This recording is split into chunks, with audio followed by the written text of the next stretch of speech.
You know those bang bang shrimp or firecracker shrimp? I'm going to show you how to make those today. And if you stick around, I'm going to show you a completely psychedelic version. I can't stop eating these freaking shrimp.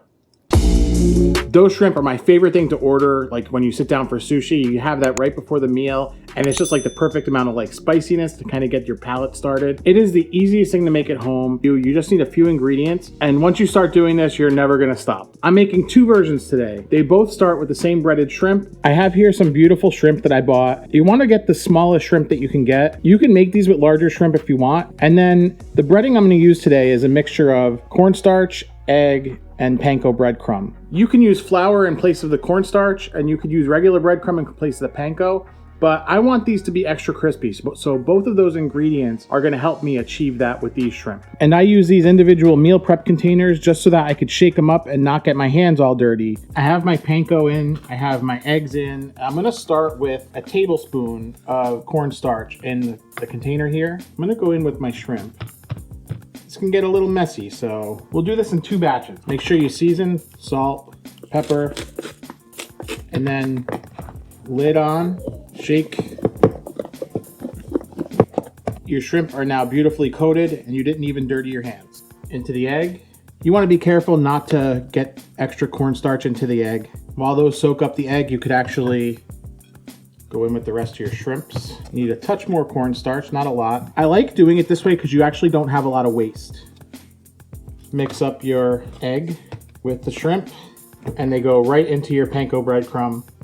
Try not to get too much extra egg. We'll do like 5 or 6 at a time.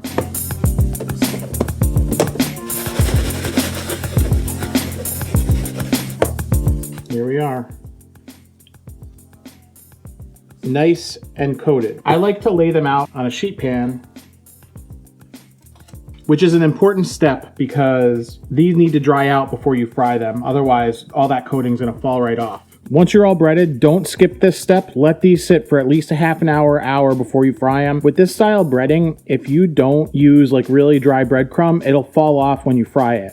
So this step where you try to let it like kind of cure to the shrimp is very important. We're gonna actually fry in sunflower oil today on a cast iron pan. This is probably gonna take like maybe 3 or 4 batches, and we're basically all set up here with everything. And I have a rack so that these can come out right onto the rack. Crispy is the name of the game here. Don't forget, we still gotta make sauces, so stick around, make sure you see how we do that and how we finish this dish. My heat, you could see, is on just about medium, probably medium low. Don't wanna go too high on that. I'm gonna add sunflower oil to the pan, just enough to coat the bottom. Probably about 4 or 5 tablespoons, and just leave that on deck. You might need some more. And once that warms up, the way you know it's warm, if you take a little piece of breadcrumb, when that starts to dance, we're ready. Our oil is starting to shimmer, so we're gonna go in with some shrimp. I'm going to actually use the ones we started first. You don't wanna overcrowd the pan. If you have a deep fryer, go ahead and use a deep fryer. That's enough for the first batch. These just need a minute on each side. These are small shrimp. The larger the shrimp, the more time you'll need. And you see, we added just enough oil to come up halfway up the shrimp. I'm actually gonna turn my heat down a little bit. These are cooking very quickly. This smells delicious. And just turn them. You wanna go in the order that you put them in. Just a minute on this side to crisp them up, and they're done.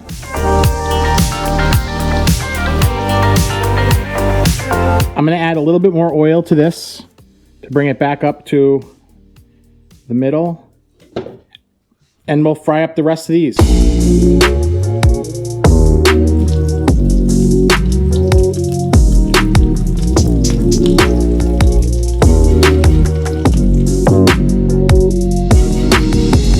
So you could stop right there. You can get yourself a little dish of tartar sauce, or like a chili sauce or ketchup if you want, and you could dip those shrimp. We basically just made your basic fried shrimp. Usually the bang bang shrimp come in more of a tempura batter, but honestly, I find that's a little bit too finicky. And this way they get a little bit crispier and you get more breading to actually soak up some of the sauce. So let's talk about the sauce. It should probably come as no surprise to you that the sauce on bang bang shrimp is actually a mixture of Kewpie mayo and sriracha. This is the plain old sriracha that you probably are already putting on your eggs.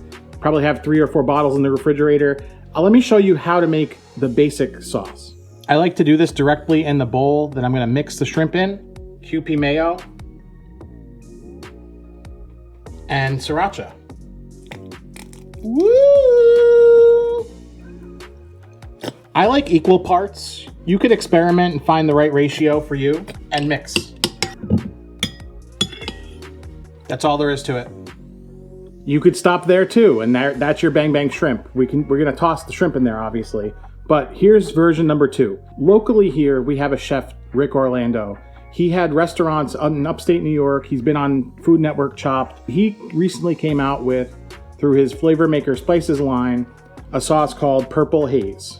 This sauce is actually part of his legend. He used to make this Purple Haze shrimp on his menu, which is more of a sauteed shrimp. Now this is super spicy. It's a habanero-based hot sauce that's actually colored with cabbage that makes it nice and purple. We're gonna make this completely psychedelic and trippy, and I think this is like a lot more spicy than sriracha. But today we're gonna find out. Bang bang sauce number 2, QP mayo. We're making a little less of this one. Purple Haze sauce. Look at how purple that is. Now, this is a little more watery than sriracha, so I don't wanna, whatever. It smells like habanero. Give that a good mix. Almost looks like grape jelly. So now it's up to you to toss as many shrimp into each of these sauces as you want. I think I'm gonna go with, maybe we'll do all of them. Since we have more original bang bang sauce, we'll do more of the shrimp in this. The important thing to keep in mind here is that you do not want to break the breading off the shrimp. So just be careful as you toss these. The reason why we like to use the same container is because as the shrimp drag through the bowl, they're gonna pick up that dressing. Now, if I had extra hands here and wasn't trying to work with recording as well, I would just toss these, like actually toss them up in the sky. Get them nice and coated. You want them all to look like this one. Then you repeat for the Purple Haze version. I want them to look a little pretty, so I'm gonna actually use my fingers. If you're serving these to guests, don't use your fingers.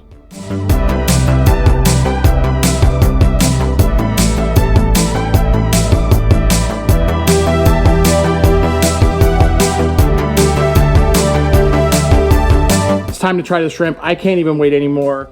We'll try the original first. I got a really, really saucy one. This is exactly like what you get at the restaurant. I like the way we did it with the cornstarch and and the panko breadcrumb because it makes it nice and crispy. If we would have done like a tempura batter, it's getting me. And this is just sriracha. The next one is going to be really hot.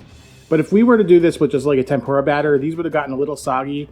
We're not set up like a restaurant here where we could actually run it out to you really quickly. I had to, assemble everything, do a thumbnail and all that stuff. So this is the way to go. Also, if you fry those shrimp, they'll stay crispy all day, just like that if you leave them on the counter. So you just have to warm up in the oven for a couple minutes and then that's it. All right, Purple Haze. So here we go. I got a really saucy one.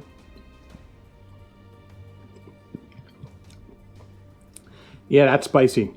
And it's exactly what I was going for. So when I sat down to think about how I could use this sauce in a dish, I wanted to kind of be true to the original, the Purple Haze shrimp, but also kind of like bring it to a different kind of flavor palette. When Rick used to make it in the restaurant, it was more of a sauteed shrimp, super spicy.